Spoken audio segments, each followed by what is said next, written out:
Hello guys, welcome to our YouTube channel ABS excellent classes. दोस्तों, हम इस video में क्लास 10th के मैथमेटिक्स के टॉप 5 क्वेश्चन को करने वाले हैं।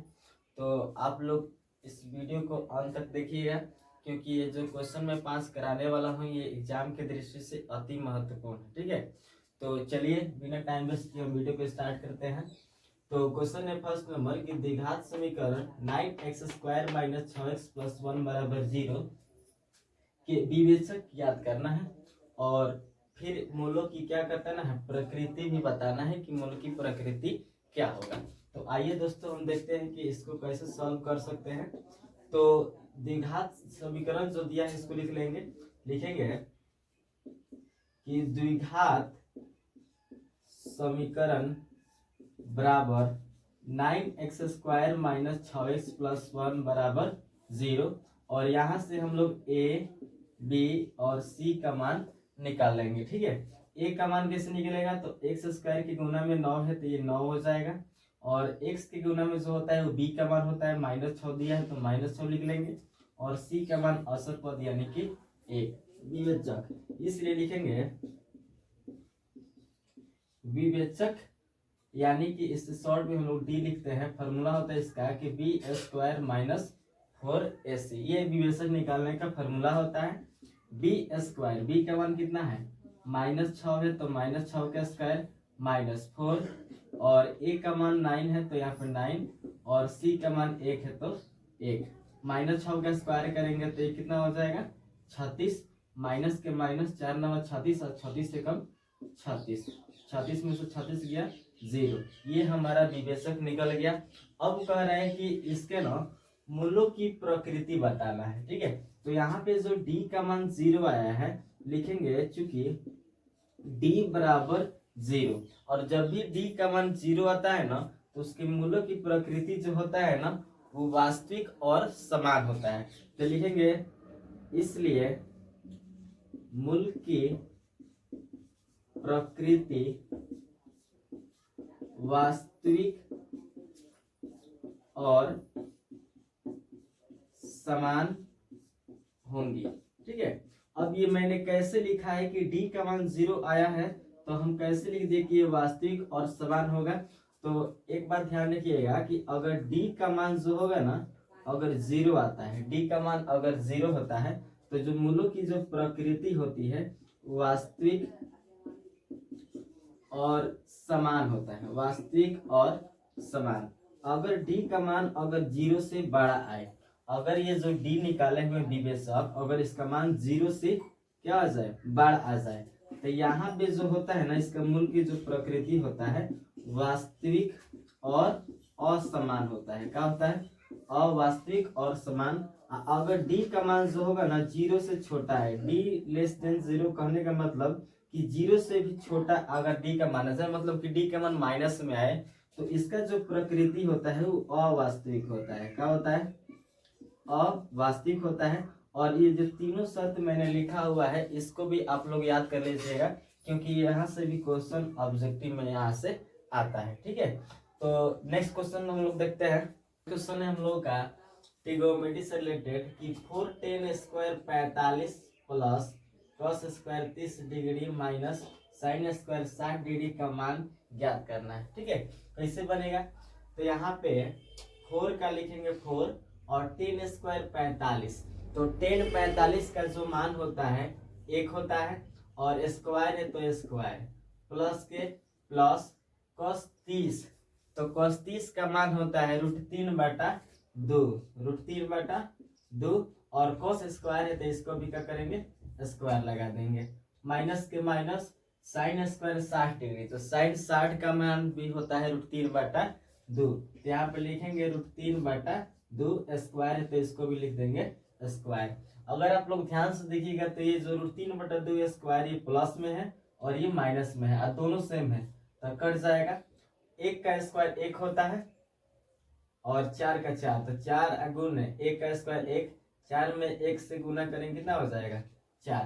तो आप लोग इस तरीके का अगर क्वेश्चन आएगा तो मान फुट के सॉल्व कर दीजिएगा। ठीक है, अगला क्वेश्चन हम लोगों का कि एक घनाभ की लंबाई, चौड़ाई एवं ऊंचाई क्रमशः 26 मीटर, 14 मीटर तथा 6.5 मीटर हो तो घनाभ का पार्श्व पृष्ठीय क्षेत्रफल क्या होगी। कैसे बनाएंगे, तो सबसे पहले जो दिया होगा उसको लिख देंगे। तो लिखेंगे दिया है एल बी एच। तो देखिए एल का मान मतलब कि लंबाई दिया हुआ है 26, तो लिखेंगे 26 मीटर। बी मतलब कि चौड़ाई, चौड़ाई दिया हुआ कितना 14 मीटर। और एच मतलब कि ऊंचाई कितना दिलेगा, तो 6.5 दिया है तो लिखेंगे 6.5 मीटर। ठीक है, तो इसलिए घनाभ का पार्श्व पृष्ठीय क्षेत्रफल बराबर, तो इसका फॉर्मूला होता है 2 into L plus B into में एच। ठीक है, क्या होता है formula 2 into L plus B into H. मान पुट करेंगे तो 2 का 2 और एल प्लस बी, तो एल का मान 26 है तो यहाँ लिख देंगे 26 प्लस बी का मान कितना है 14 है तो यहाँ लिख देंगे 14 इंटू एच, एच का मान 6.5 है तो लिखेंगे 6.5। ठीक है, यहाँ तो कोई दिक्कत नहीं। चलिए यहाँ पे देखिए 2 का लिख देंगे यहाँ पे 2, और 26 और 14 कितना होता है 40 होता है। और यहाँ पे गुना में 6.5 है, इस दशमलव को अगर हम हटाते हैं तो ये हो जाएगा 65/10 हो जाएगा। दशमलव के बाद एक अंक है तो इसके बाटा में एक पर एगो जीरो लिख देंगे। ठीक है, यहाँ से देखिए एक जीरो से एक जीरो कट जाएगा। अब क्या कीजिए कि दोनों को गुना कीजिए, तो 4 दूनी कितना होता है 8, और यहाँ पे क्या है 65 है। ठीक है, 8 से 65 में गुना कीजिए तो 8 5 के 40 होता है, 40 के 4 हासिल बचेगा 4, और 8 6 का 48 और 4 कितना होता है 52। ये 520 मीटर स्क्वायर इसका क्या हो जाएगा आंसर हो जाएगा। तो अगर आपके एग्जाम में अगर इस तरीके का क्वेश्चन अगर आता है तो आप लोग इस तरीके से क्या कर सकते हैं हल कर सकते हैं। ठीक है, आगे बढ़ते हैं नेक्स्ट क्वेश्चन की तरफ। हमारा अगला क्वेश्चन है कि किसी शंकु के आधार की त्रिज्या 7√7 दिया हुआ सेंटीमीटर तथा ऊंचाई 21 सेंटीमीटर है, तो शंकु का आयतन निकालना है। बहुत ही आसान प्रश्न है, कैसे बनेगा, तो जो दिया है सबसे पहले उसको लिख देंगे। ठीक है, कि शंकु के आधार की त्रिज्या यानी कि आर दिया हुआ है 7√7 सेंटीमीटर तथा ऊंचाई दिया हुआ है यानी कि एच दिया हुआ है कितना 21 सेंटीमीटर, तो लिखेंगे 21 सेंटीमीटर। ठीक है, क्या निकालना है, तो शंकु का आयतन निकालना है। तो लिखेंगे कि शंकु का आयतन बराबर, तो शंकु का आयतन का जो फॉर्मूला होता है 1/3 पाई आर स्क्वायर एच होता है। 1/3 पाई आर स्क्वायर एच, 1/3 का 1/3 पाई का जो मान होता है 22/7 होता है, और आर स्क्वायर, तो आर का मान दिले बस 7√3, तो आर स्क्वायर इसको 2 बार लिखेंगे 7√7। एच, एच का मान कितना दिया हुआ है तो 21 दिया हो तो 21 लिख देंगे।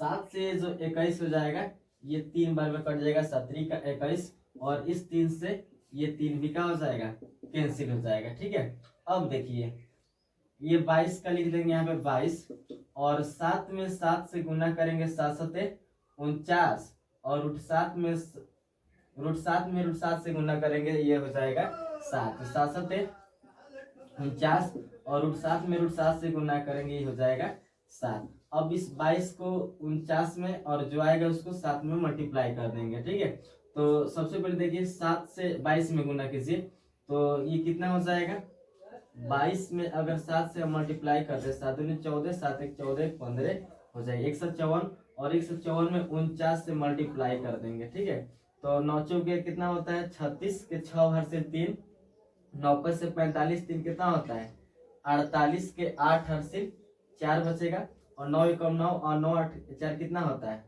9 4 13, फिर 4 चौके 16 के 6 हर से 1 4 5 20 21 के 1 हर से 2, 4 एकम 4 कितना होता है 6 होता है, 6 के 6 8 से 14 के 4 हासिल 1 3 1 4 1 5, और 6 कितना हो जाएगा 7, यानी कि हम लोग का आंसर हो जाएगा 75 46 सेंटीमीटर क्यूब। ठीक है, तो इस तरीके के अगर आप लोगों के एग्जाम में अगर क्वेश्चन आता है तो आप लोग आसानी से इस तरीके से सॉल्व कर सकते हैं। बढ़ते हैं हम लोग अगला क्वेश्चन। तो हमारा नेक्स्ट क्वेश्चन है जो एपी से रिलेटेड है कि यदि किसी एपी के प्रथम 14 पदों का ये 1050 है तो इसका प्रथम पद भी 10 दिया है तो इसका 20वां पद ज्ञात करना है। कैसे निकलेगा? तो जितना भी पद निकालना हो, जैसे 7वां पद निकालना हो, 10वां पद निकालना होगा, तो इसके लिए हमें ए चाहिए यानी कि प्रथम पद, और सार व अंतर यानी कि डी की आवश्यकता होती है। इस क्वेश्चन में प्रथम पद यानी कि ए दिया हुआ है 10, तो हमें डी की आवश्यकता है।